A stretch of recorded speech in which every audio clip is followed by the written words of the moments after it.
рост заробкаў Беларусі, такі прагноз з боку ўраду на наступны год. Я нагадаю, што ў гэтым годзе, апошнія гады, заробкі ў беларусаў растуць там ад 7 до 9%, так, у залежнасці ад, магу там памыляцца, але 7-9%, то бок у разы хутчэй, чым прагназуецца на наступны год. Вы бачыце, за кошт чаго нават гэтыя 3% будуць дасягацца, улічваючы тое, што і прызнае нават урад, што з месяца на месяц сітуацыя мяняецца на асноўных рынках, а ў нас гэта расійскі рынок. Так, ну глядзіце, тое, што заробкі будуць расці на 3%, а не на 8-9, гэта тое, на што ўрад спадзяецца. Да? Вось гэты рост заробкаў на 8-9%, ну, ён быў не забяспечаны эканамічным ростам. Эканоміка расла нашмат больш павольна, чым раслі заробкі, і як бы таму, ну, гэта было не ад добрага жыцця, гэта было таму, што людзей у краіне не хапае. І таму вымушаныя былі там прадпрыемствы, бізнесы падвышаць заробкі, каб утрымаць людзей, каб людзі там не з'язджалі, я не ведаю, не з'язджалі ў Польшу, альбо не з'язджалі на заробкі ў тую ж Расію. Я хочу сказаць, што урад, ён ужо не першы год прагназуе рост заробкаў ніжэйшы, чым гэты рост аказваецца дэ-факта. Вось дэ-факта аказваецца вышэйшым.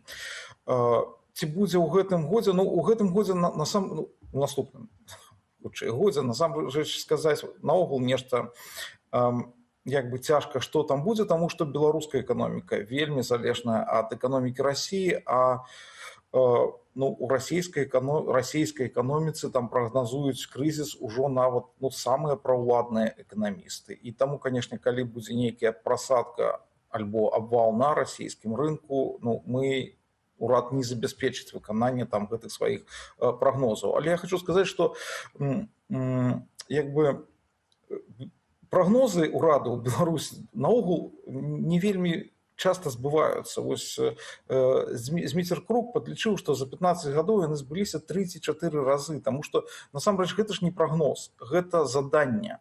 То бок, вось калі там, ну, нехта там у іншых краінах складаюць прагноз, і ён там апіраецца на тое, што вось на тое, як можа расці там эканоміка, то ў Беларусі гэта абапіраецца на жаданне, на тое, вось якую задачу Лукашенко паставіў. Да? Вось ён там Спадар Андрей, урад там яму кажа. Спадар Андрей, так, мы зразумелі, то бок это заданне, іхняя палітычная, скажем так, задача. Але вось улічваючы пра тое ж самае скарачэнне для Беларусі расійскага рынку, бо мы ведаем, што больш за палову экспарта таго ж МТЗ, гэта Расія 55%, а там апошнія паведамленні, што ў аграрыяў менш магчымасцяў купляць тэхніку, гэта і ніжэйшыя кошты зерня, і там іхныя ўнутраныя справы з палівам там і гэтак далей звязаныя. Ну і за паўгода продажы МТЗ упалі пакуль што на 2%, але ўжо плануецца скарачэнне дылерскай сеткі і гэтак далей. Так вось, калі расійская эканоміка такім тэмпам працягне тармазіць, так, і рынок для нас скарачацца, наколькі гэта можа абрэзаць вось гэтыя беларускія планы росту? Я в першую чаргу звяртаў увагу не на тое, наколькі упалі продажы, а на тое, наколькі упалі прыбыткі. Таму што мінулы год быў катастрафічны для беларускіх прадпрыемстваў менавіта па прыбытках. Вось у таго ж самага МТЗ, пра які мы зараз кажам, у мінулым годзе прыбыткі яго гандлёвых дамоў упалі у 3 з лішнім разы, вось чысты прыбытак, да? Таму калі вы прадаеце, да, гэта не значыць, што вы атрымоўваеце, што вы прадаеце гэта з выгадай для сябе. І Лукашенко скардзіўся, што той жа самы МТЗ, які вы узгадалі, ён зараз плаціць працэнты па банкаўскіх даўгах больш, чым ён атрымоўвае прыбытку. То бок ён працуе ў доўг, і ў яго нават няма грошай, каб гэтыя даўгі аддаваць. Таму праблема ўжо зараз ёсць. Фактычна банкрот. Вы цяпер апісалі сітуацыю банкрота. Вы ведаеце, ўсё ж такі, магчыма, не банкрот, але гэта вельмі цяжка сказаць пра беларускія прадпрыемствы, улічваючы вось усё гэта перахроснае субсідаванне, насамрэч вельмі цяжка сказаць пра рэальны стан, фінансавы стан беларускіх прадпрыемстваў. Як бы па ўсіх законах боскіх і чалавецкіх, многія з іх ужо банкроты, але ўсё ж такі яны як бы... І вось вяртаючыся, як гэта можа адбіцца реально на гэтых планах і на заробках беларусаў? Ну, гэта будет залежаць ад цяжкасці крызісу ў Расіі, відавочна. Да? Калі ў Расіі будзе абвал, то у нас 2/3 нашага экспорту ідзе на Расію. Калі ў Расіі будзе абвал, то відавочна, што мы не зможам нічога гэтага прадаваць, а вось гэтыя рынкі дальняй дугі, пра якія там кажуць беларускія ўлады, яны нічога не замянілі. Да? Там ёсць, акрамя Расіі, ёсць яшчэ Кітай, у які Беларусь прадае толькі сыравіну, больш нічога. Вось, таму ўсё будзе залежаць ад глыбіні крызісу ў Расіі. На жаль, беларуская эканоміка зараз амаль што цалкам залежыць ад сітуацыі ў Расіі. Вось наконт нейкіх вось наконт прагнозаў для расійскай эканомікі апошняй, што цяпер прагучалі, такі, што яшчэ на год Пуціну хопіць гэтай эканомікі, каб весці вайну, каб працягваць тое, што ёсць цяпер. Калі ў Беларусі чыноўнікі прагназуюць вось гэта ўжо скарачэнне, схлопванне эканомікі на наступны год, то гэта што, яны загадзя спрабуюць раней за расійскую эканоміку патануць? Ці папросту зацягнуць паясы параней, каб лягчэй перанесці гэты крызіс, які чакае праз год Расію? Не, глядзіце, па-першае, яны не прагназуюць па змяншэнні эканомікі, яны не прагназуюць, што эканоміка будзе змяншацца. Там нават па тых жа заробках гэта ўсё роўна прагноз росту. Рост будзе не такі хуткі. Андрей, я выбачаюся. Андрей, я выбачаюсь, калі 3% рост заробкаў, а інфляцыя афіцыйна у 2 разы большая за заробкі.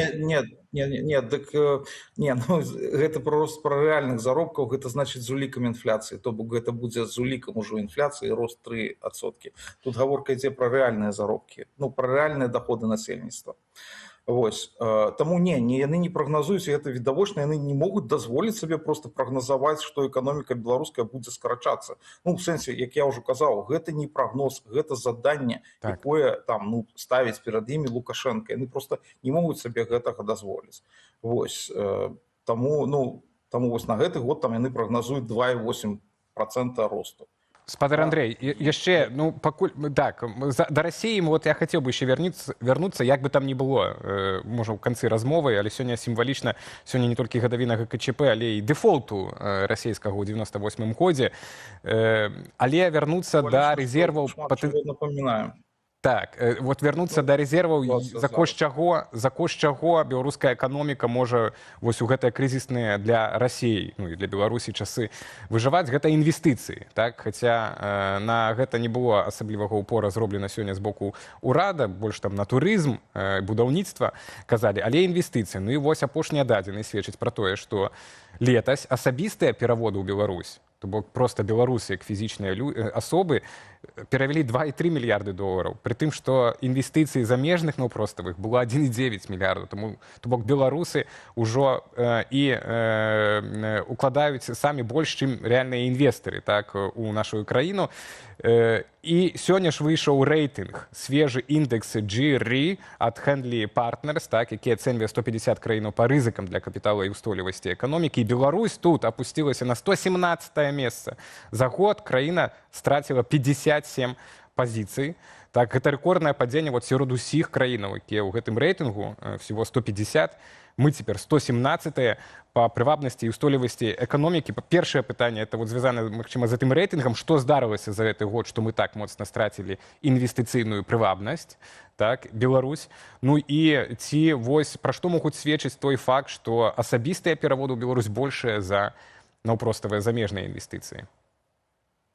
Я б сказаў, што факт пра пераводы гэта значна цікавейшы, таму што чаму страціла? Гэта могуць быць нейкія, ведаеце, чыста такія бюракратычныя адміністрацыйныя рэчы. Вось яны пералічвалі гэтыя рэйтынгі, яны пералічылі. Я б не вельмі шмат там, не вельмі падзяляў увагі усім гэтым рэйтынгам. Насамрэч, там, ведаеце, Беларусь заўсёды ў рэйтынгах якога-небудзь еўрапейскага банка рэканструкцыі і развіцця стаяла на даволі высокіх месцах. І гэта не сведчыла пра тое, што з беларускай эканомікай усё добра. Вось тое, што гэтыя пераводы, гэта вельмі цікавая рэч. І гэта насамрэч, вось зараз, беларуская валюта, яна стабільная, і зараз мы ўжо каторы год назіраем дзіўную сітуацыю, калі продажы валюты насельніцтвам у Беларусі, яны вышэйшыя, чым покупка валюты насельніцтвам. Хаця там до 22-го, до 20-х гадоў, ну, гэта было наадварот, насельніцтва скупляло болей, да?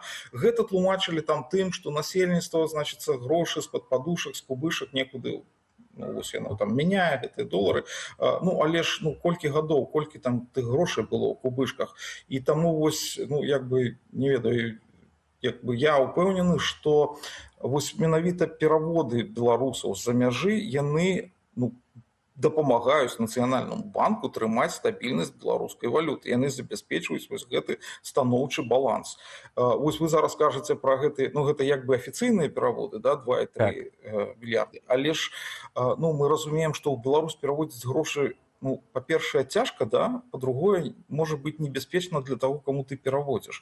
І таму я б яшчэ, ёсць яшчэ нейкі масіў грошай, які прыходзіць, ну, які мы не можам адсачыць, я маю на ўвазе проста наяўныя грошы, да, якія людзі перадаюць там сваім сваякам, там, сябрам, не ведаю, камусьці, ну, сваякам, там, бацькам падтрымаць іх. І гэта, ну, і я лічу, што гэта насамрэч рэальна вельмі вялікія аб'ёмы, і гэта аб'ёмы, якія ў значнай ступені дапамагаюць падтрымліваць стабільнасць беларускага рубля. То бок эмігранты беларускія, яны памагаюць падтрымаць беларускі рубль. У нас еще есть хвилинка, але я боюсь, что ці мы улезем у хвилинку за тым пытаннем про эту гадавіну дэфолта. Вы самі бачыце такую магчымасць вот, расійскага дэфолту, як это было ў 98-м годзе, што это здарыцца бліжэйшым часам у Расіі? Ці ўжо такога не паўторыцца? Давайте я вельмі коротко паспрабую адказаць. Да. Я б сказаў, што, хаця гэта доўгая тема, я б сказаў, што зараз сітуацыя, якая складаецца ў Расіі з дзяржаўным доўгам, вельмі нагадвае тую сітуацыю, якая была ў жніўні 98-го года, калі здарыўся дэфолт.